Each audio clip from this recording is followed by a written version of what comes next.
சென்னை அடுத்த கிளாம்பாக்கத்தில் பிரம்மாண்டமாக அமைக்கப்பட்டுள்ள பேருந்து நிலையத்தை முதலமைச்சர் மு.க.ஸ்டாலின் இன்று திறந்து வைக்கிறார். இதன் சிறப்பம்சங்கள் குறித்து இந்த தொகுப்பில் பார்க்கலாம். கருணாநிதிக்கு வெண்கல சிலை, ஒரே நேரத்தில் 400 பேருந்துகளை கையாளும் திறன், சுமார் 3000 வாகனங்களுக்கான பார்க்கிங் வசதி என 73 ஏக்கரில் பறந்து விரிந்து அமைந்துள்ளது கிளாம்பாக்கம் புதிய பேருந்து நிலையம்.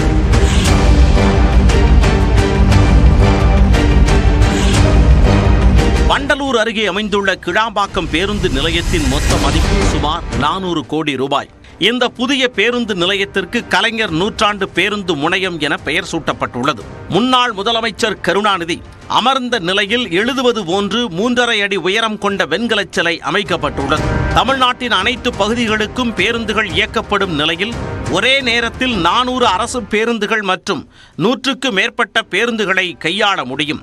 நாள்தோறும் 1 லட்சத்திற்கு மேற்பட்ட பயணிகள் வந்து செல்ல ஏதுவாக இடவசதி உள்ளது. பிரதான கட்டடத்தின் அடித்தளத்தில் 1000 கார் மற்றும் 2000 இருசக்கர வாகனங்களை நிறுத்தும் வகையில் பார்க்கிங் வசதிகள் செய்யப்பட்டுள்ளன.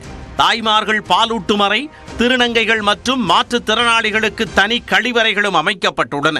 பேருந்து நிலையத்திற்குள்ளேயே அவசர சிகிச்சை மையமும் மருந்தகமும் 24 மணி நேரமும் செயல்படும் ஆம்புலன்ஸ் வசதியும் உள்ளது. இதேபோன்று பயணிகளுக்கான குடிநீர் வசதி, செல்போன் சார்ஜிங் வசதி, உணவகம், தேநீர் விடுதிகள் உள்ளிட்ட அம்சங்களும் இடம்பெற்றுள்ளன.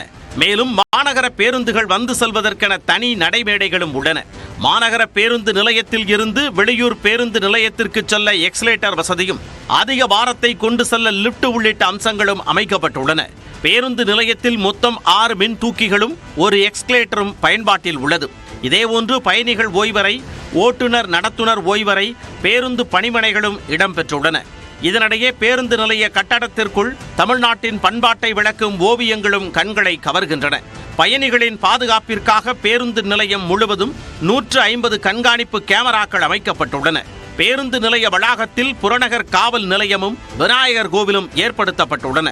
சென்னையில் இருந்து வரும் பேருந்துகள் கிளாம்பாக்கம் பேருந்து நிலையத்திற்குள் வந்து ஊரப்பாக்கம் அயன்சேரி கூட்டுச்சாலை வழியாக மீண்டும் தேசிய சாலையை அடைய ஏதுவாக சாலை அமைப்புகள் வடிவமைக்கப்பட்டுள்ளன.